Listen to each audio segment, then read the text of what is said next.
we would like to invite you to a back to school series with BNT.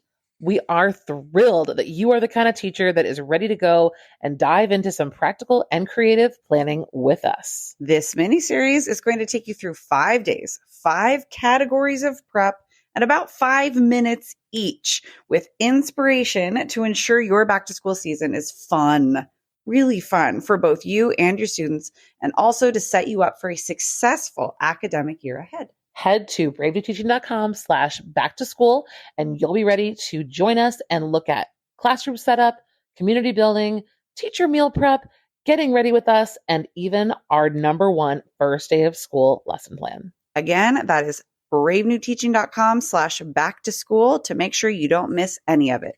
We'll see you there. Well, hello and welcome back to Brave New Teaching. Hello, Amanda.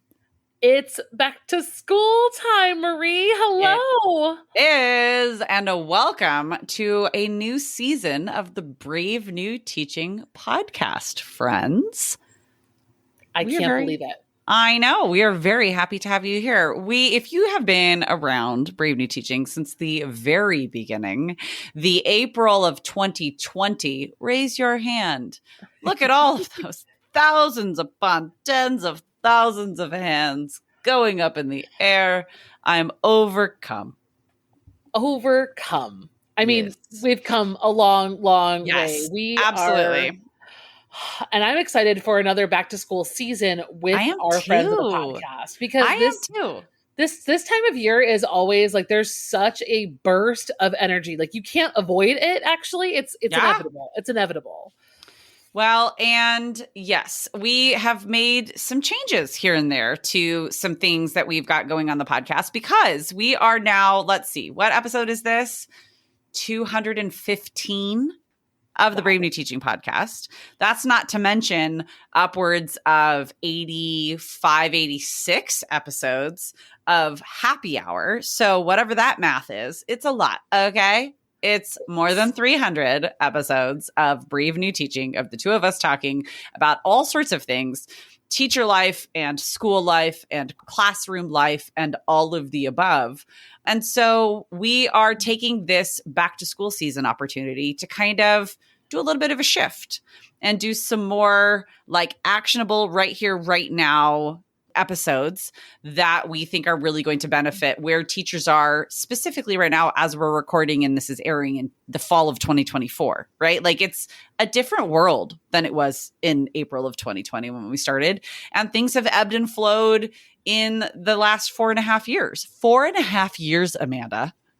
Yeah, no, I can't really wrap my head around that. And it's so funny because you're saying that we're taking a shift. I would say we're following tradition. And I feel like our tradition has become at this time of year to turn the mic over to some experts, because we kind of began the podcast, our first season or two, we gave our claim to fame, tried and true back to school spiels, right? Like this is what we are good at. The two of us. They will be linked in the show notes. Like if you want to hear our OG, like stuff that we still do and stuck to for many, many, many years that are just like really good back to school classroom practices, those are linked in the show notes. If that's what you want to listen to and you're new here, maybe that's where you want to go. But after a few seasons of that, we thought it would be really a good time for us to call in some voices and ideas and perspectives that would be really kind of opening and exciting for you to think about right at the get-go, and kind of hear about some things that are going to get you excited for the school year now, as opposed to when you're kind of bogged down and everything's honeymooning and is all over and you are just like, you're like, it's Halloween and you're like, really? How is it Halloween? And I feel like I'm moving in quicksand. So with that said, we have 2 interviews back to back to kick off our back to school season. The first of which you're going to hear today. I got a chance. Unfortunately, Marie was, I don't know, like thick in the thick of things with theater. And so our assistant Megan and I got a hold of Principal Jared Lamb. You guys know him on Instagram as Principal Lamb. He is the principal who rolls around his school with a cart. I know that you follow him and I know that you know exactly who I'm talking about. And I sat down to talk to him about a lot of things, but really most of all, like what it means to be a leader in a school and a lot about what this cart has to do with his leadership style and the things that are going to, the goals he has, right, at his school and in his building for his teachers and their progress forward. So Principal Lamb is the head of school, and he is in Baton Rouge, Louisiana. And he's been teaching for over 15 years. He's been principaling for over 15 years, I should say. Did get his start as a teacher, and his Instagram and TikTok are full of tips and advice for admin, for teachers. He even talks a little bit about just his family and like work-life balance kinds of things. And it was just such a pleasure to sit down and chat with him about all things leadership and serving teachers, right? Like buckle up, because he's going to say things that are going to make you think, what? There's a principal out there that does this. They do exist. Yeah. My hope is that he's not as much of a unicorn as I think he is, but I'm pretty sure he's a unicorn. All right, friends, you heard it from Amanda, our own interview with a real life unicorn. It's the first time. Yeah. Absolutely. So with no further ado, let's get started with Principal Lamb and cue the music.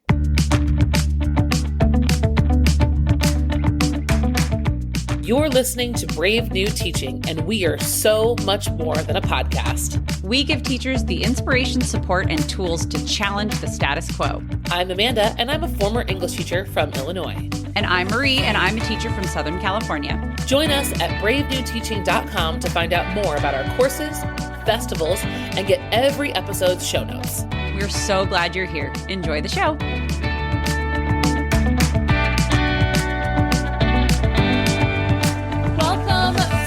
Listeners, I am here with the one and only Principal Lamb. Principal Lamb, thank you so much for being here on the podcast today. Amanda, I'm so happy to be here. Thanks for having me. Could you give our listeners a quick rundown of your history, your bio, how you got started, and where we are today? Absolutely. So I am a 20-year educator. I started out as a high school teacher. I was a high school biology teacher. And then after high school biology, went over and started teaching some middle school math. And then I was asked by my principal to actually step into a leadership role at my school. So for the last 15 years, I've served as a school principal. And over the last 2 years, I abandoned my office and I went to using a mobile cart. So now I am officeless. I roam the hallways of my school, rolling a cart around, and I started an Instagram and a TikTok account, and the rest is kind of history. Oh my gosh. And you're getting your steps in. I mean, you're really getting your steps in. I get between 15 and 20,000 steps a day. I'm really stepping all day. So not only has it been great for supporting teachers and students, but it's been great for my cardiovascular, for my physical health as well. I can imagine. Well, and I mean, bless you for being at, like, I think when you said middle school math, I think I died twice. I think middle school, as my listeners know, like, I don't even know how they do it, period. But then to tackle math, I mean, wow, you are truly a hero. So I love it. Middle school is a special place in my heart. It is a very fun, very challenging, but very fun age. So this is because I do want to give our listeners a chance to kind of get into your world here before we get into like everything about your principles and what you're doing. And it's so funny, like just yesterday I was looking through and I was listening to you tell your origin story, should I call it an origin story, about the discipline issue that happened at high school and how your principal kind of saved you by being visible. Could you recount like a quick version of your high school biology teaching days, rookie years, and how that all went down? Sure. So I didn't know what I was doing when I first started teaching. I was in over my head. I felt overwhelmed. In the video that you're referring to, I mentioned I would rate myself a 3 out of 10 in classroom management. So life was a struggle in the early days. And I would go home in the evenings and say, can I do this? And I just didn't have a high level of confidence. But I worked for a principal who supported all of the teachers in the building. And that made a huge difference for me. I think the story you referenced, I had assigned 2 students detention. I had a mitosis lesson that went horribly awry. And so I assigned these 2 students a detention. And then after class, they're following me into the hallway, trying to tell me why they shouldn't be receiving the detention. And so I, as a as a not very confident novice teacher, I'm kind of calibrating my head. Do I take away the detention? Because the students it was really borderline harassment at this point. And then there was my principal. And he looked at the two kids. He said, "You two come with me. Mr. Lamb, got this." And I didn't have to worry about it. And that was a moment for me where I just realized, like, okay, like there are going to be times where I need the support of my administration. And so it's really how I focus my time as a principal, as an administrator now, is I think about my own lens as a teacher in the classroom and what I needed to be successful. And I try to bring that to our teachers on our campus every day. Yeah. And you speak to, I mean, not directly, but I think in this origin story, right, there's so much here about, we were talking a little bit before the interview started.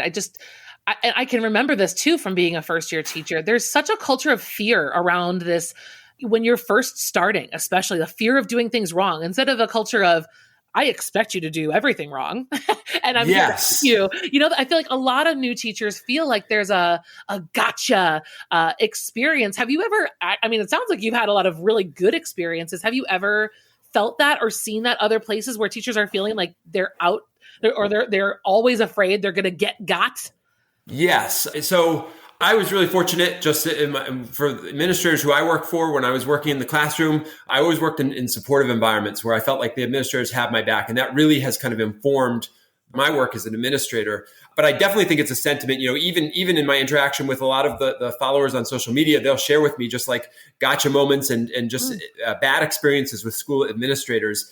And I think there just has to be a better understanding for teachers. And you know, as much preparation as you do in a university or in a teacher prep program, there's nothing that is going to prepare you other than just getting in to do the work and getting into that classroom and experiencing what it's like when you have 25 students who are looking at your every move. And it takes practice and it takes time. And if we're approaching it with our educators as I got you on every little thing, we're setting up teachers to lose. And so I believe the reverse must be true, where we have to come in with the lens of we're here to support, we're here to have our teachers back so that then they can be successful, because you only learn by getting experience on the job and figuring out and learning along the way. So when this school year began, I think, you know, from what I've read too, like you kind of set out some missions for your year being planned like 6 weeks in advance. And tell me about like how you came to that plan and, you know, what has progress looked like so far? So I think this has really been a 2-year plan. This is my second year at the current school where I'm working.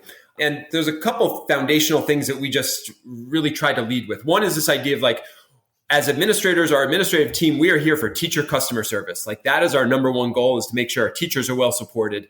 And we believe that if we're supporting our teachers at a high level, that then trickles down to students. If the teachers are well supported, then they can do the best work with students, which will give, in turn, students the best possible experience at the school. So that's one thing, is just this mindset of just teacher customer service. You mentioned just being 6 weeks ahead.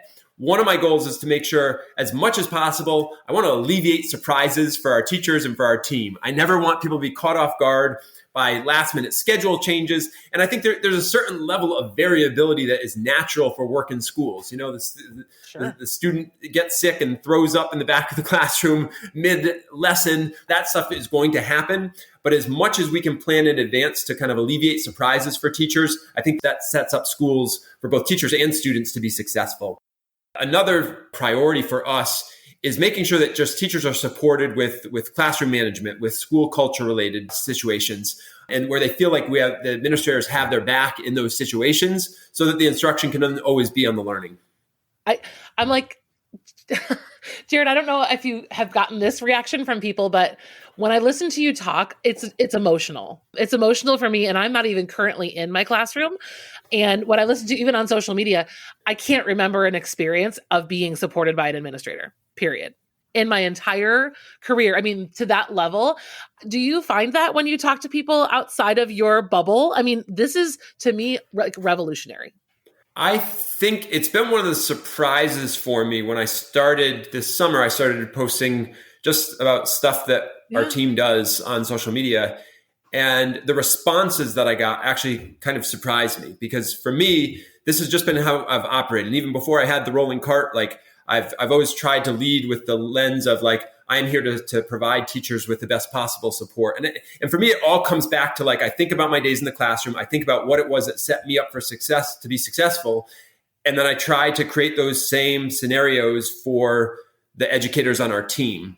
But I do think that, if you look at just like the national data and the educators who are leaving the profession, like there are so many people who are just not getting the support that they need and that they truthfully deserve. And I believe that like if we want different results in our schools, if we want to flip the script on this narrative of just teachers exiting the profession, then we have to do something differently. And so this strategy of just leading with support first has been something that's worked for our team and something that I plan to continue. So what do you find of all the things that you guys have been trying? What do you think has the strongest impact on school culture? Because I can tell you, like I've been through like all kinds of trainings and a lot of top down, right? We're going to do this for school culture. We're going to change these things. But what do you think are the actual like most impactful strategies that you guys have employed? I'll share two. I think, and when I talk about school culture, I look at like holistically, like Yes. faculty, staff culture, and student culture. We'll kind of loop it all, put it all into one.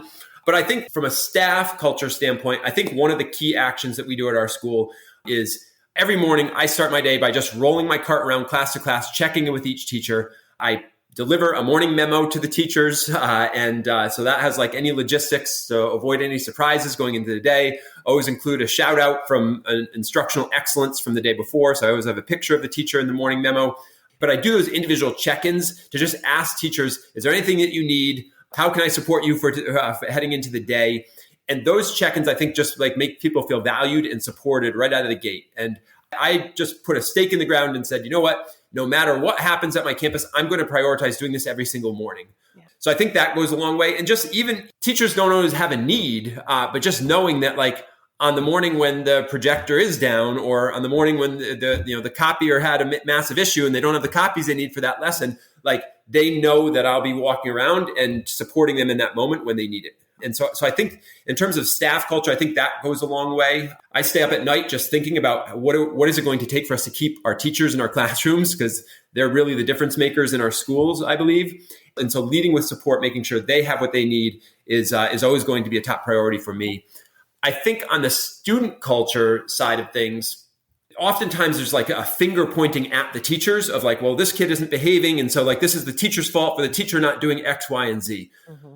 The way I operate is, and I think about my own days as a first year teacher when I was like horrible with classroom management, making mistakes left and right.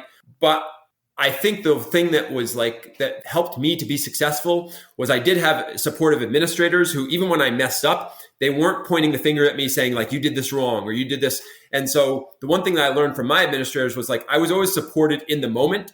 Okay. And then after the fact, if there was coaching or if they wanted to address like, hey, I wouldn't have rolled this out this way, like that, those conversations happen separate from the students. And so that's what I really take to working with our team, is making sure that yes, in a moment with a student, I will always support you. I will always have your back.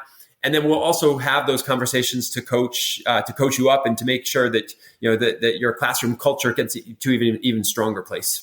Well, and I can imagine that conversation, when coaching or redirection is needed, that's not the first time you've interacted with that teacher.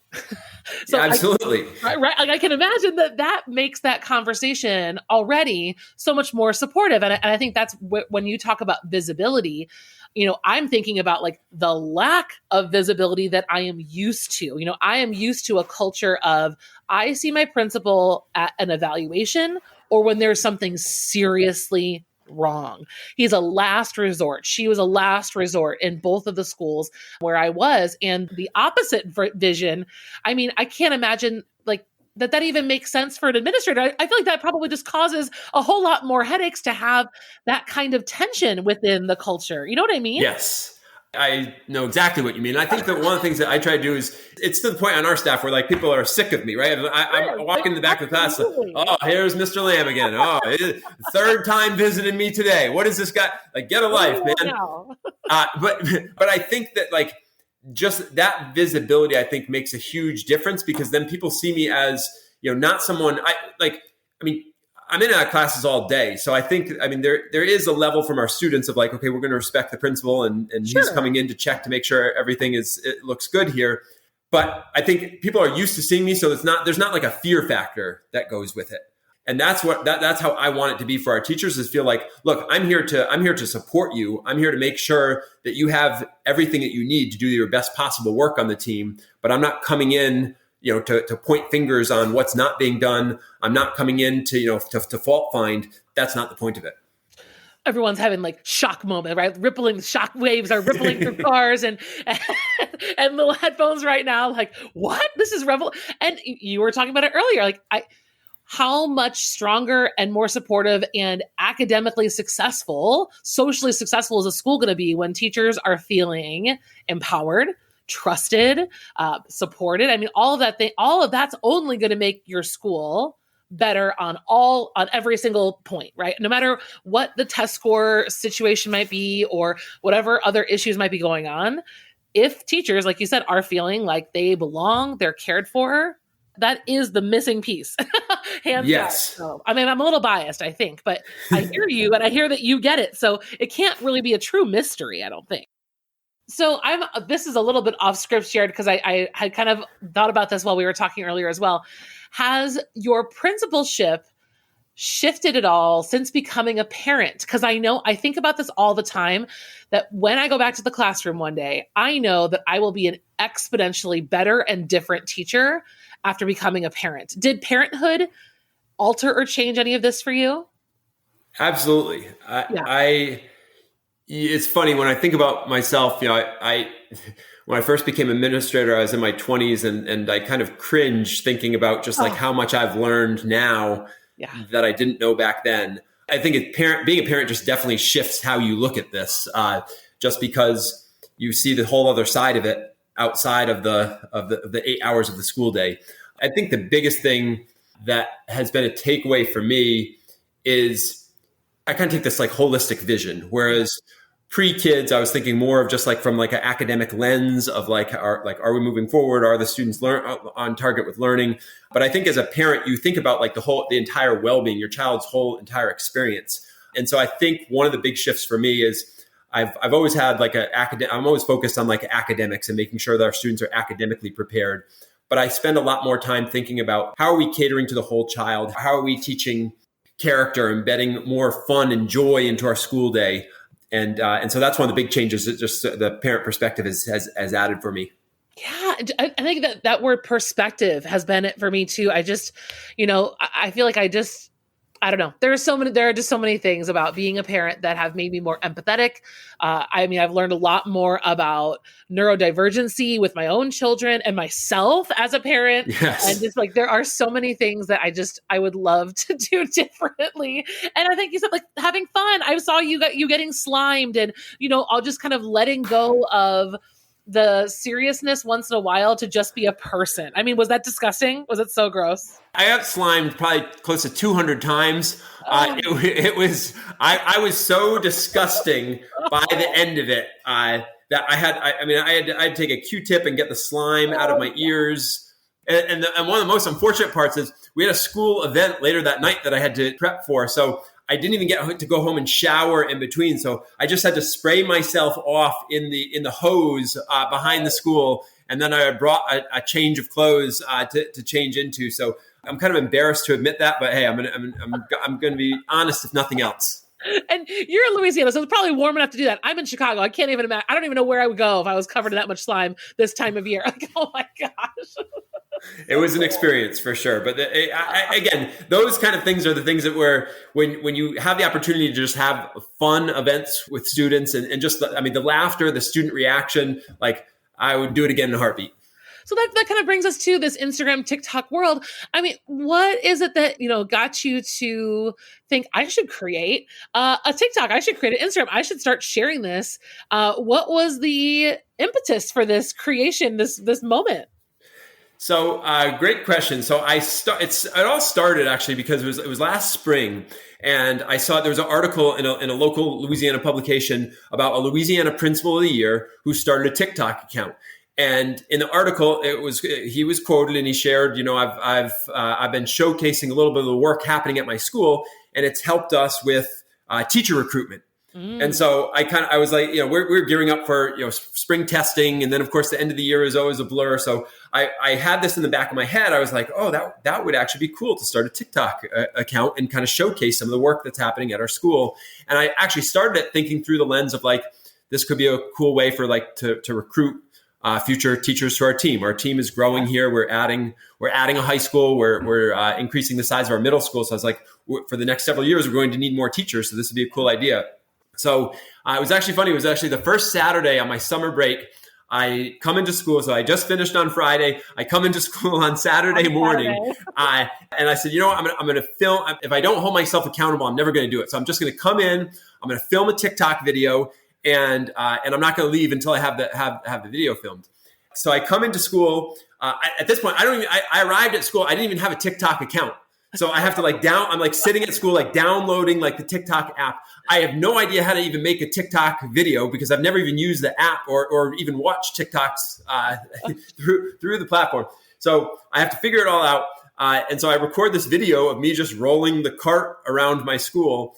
At the end of the video, I didn't even know this is how horrible I am at TikTok. I didn't even know how to watch the video until I hit like submit and actually published it.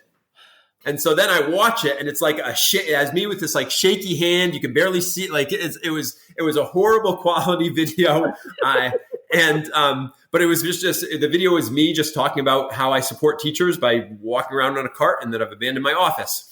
And so I remember I text my wife, she was out of town, and I text my wife, I said, hey, I got a video, and there's been 7 people who've watched the video since I posted it 30 minutes ago. And then the next morning I woke up and I had there's just like a bunch of like TikTok updates on my phone. And I was like, what is going on here? And the next thing I know, the video went viral. So that is how it started. And I think for me, it's been cool to just see just people's positive reactions to what I've been posting. And I feel that I've always learned everything I've learned as an educator. It's just been stuff that I've borrowed or stole from other educators who are doing it better than I am. And so I've just seen people's positive responses to the stuff that I'm sharing. And so that has encouraged me to just let me keep it going and pay it forward. Oh, that's so awesome because, and when I watch your videos, I think, man, like this is a space unoccupied by anyone else. I can't think of another principal that I follow on social media, period. Oh, no, that's not true. I can think of a couple, but like it's very, very few. And I think to your point, I mean, I think it just underscores the positivity correlated with visibility, right? Yes. You are now you are not only visible for your teachers, but for a world's worth of teachers who are seeing you and feeling supported by you in a completely like a different way than you even probably ever anticipated. Because the teachers that I'm really close with, we all met on social media. And I think we kind of bonded over this same idea of, as much as we love our school communities, they still kind of become these very isolated places. And the classroom itself is an isolated place. And it's partially like beautiful, right? Because it's a very sacred, special, personal place. So that's a wonderful thing. But for too long, if that door's closed for just too long, it can break us apart from other people. So I think social media gets sometimes a bad rap, but it's been really positive, I think, for professional development. Can you see a future where you're recommending your teachers go to social media for professional development? Absolutely. What's been interesting is since I've joined, then I've started following other educators who then I'm like, this is a great strategy. Oh, this is so. And until I actually started creating my own content, I didn't even have to actually leverage it as an opportunity for learning myself in a way that I now definitely do. And I think that collaboration, as educators, we have a tendency to just get isolated within our own classroom or within our own school. And so I think, I'll give you an example. I just posted a video last week where I had other administrators send me videos. I said, if you're rolling a cart, I want to see it. And so I posted a video with 15 other school administrators who had sent me pictures of them rolling carts around their school. And so I think like just that opportunity to share practices that are working, to share ideas is a huge opportunity. And so we haven't had a strategic plan for how do we actually have our teachers getting their professional development hours through TikTok. But I think there's a real opportunity there. It's going to happen. And it's even if it's recreational PD, I think that there's space for both, right? That there's space for. Absolutely. And I think to your point too, I think it's so nice to to consider the possibility that, yes, social media might be kind of goofy, kind of silly, but at the same time, professional development from other sources, as we've had them kind of over our traditional career, is you're getting books, publications, which is all fine and dandy, but for the most part, those all are already by publication 3 to 4 years old. Whereas, right, when you log into TikTok, it happened yesterday, man. And it's fresh, it's real, it's reactionary to what's actually happening in the moment. And so there's definitely something to be said for that. But I'm curious, a little bit kind of on the same line, what keeps you inspired? So much of your job is inspiring others. So what keeps you going so that you can do that for other people? What fills your bucket? What fills my bucket is just seeing teachers and students be successful is what amps me up.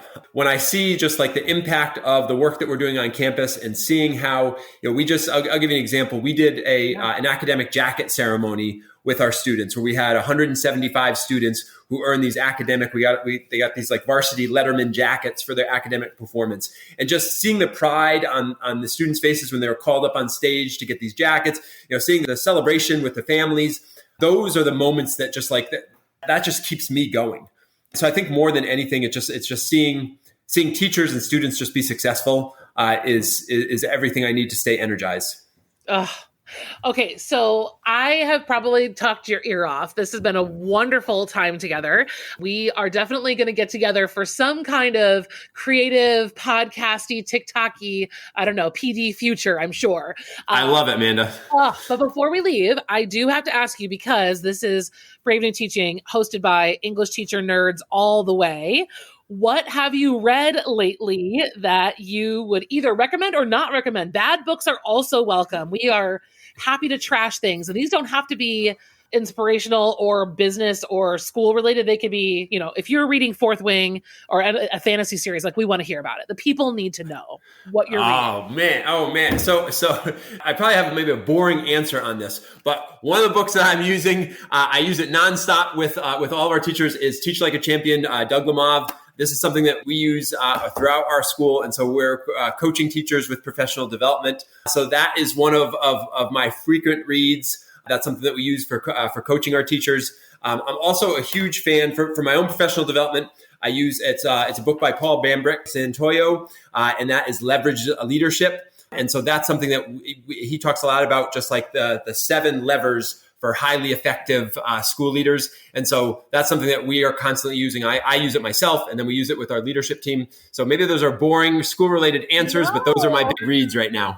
They're not boring. That just means that we are not doing our job yet of influencing you into some other, like, more surprising reads, right? So are your kids reading anything? Are they into some series right now? We just had our book fair here, and I spent half of my last paycheck at the book fair. So yes, I'm trying to think of the titles.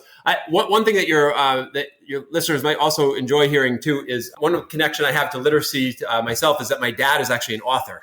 Oh, look at that! So my dad, he's actually a best-selling author. His name's Wally Lamb, and so I know that name.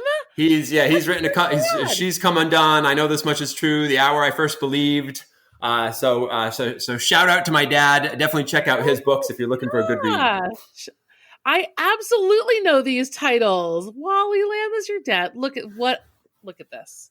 There it is. It all comes back full circle. And he taught high school English for 20 years. So there you have it. The true hero, right? It's not about you, Principal Lamb. It's about the true heroes in this room. No, we are all so excited to hear a voice that is about bringing all of our talents together to do what we all set out to do in the first place, which was make school an awesome place for kids. That's all I ever wanted to do. And I think that that's exactly what you want to do too. Absolutely. Well, thank you, Principal Lamb, for being here. Good luck on your rest of your school year, and we will be in touch soon. Where can everyone find you if they're like, who is this guy? Because I'm sure there are a handful of people who only listen to podcasts. So tell our listeners who just are meeting you, where can they find you out on the internet? All right. So the 2 places you can find me on the internet are TikTok and Instagram. I have the same handle for both platforms. It's at Principal_Lamb. Find me both places. Awesome. Well, thank you so much for meeting with us, and we'll hopefully get back together again soon. I would love it, Amanda. Thank you so much. This is great. Awesome. Nice talking with you, Jared. All right. Talk to you later.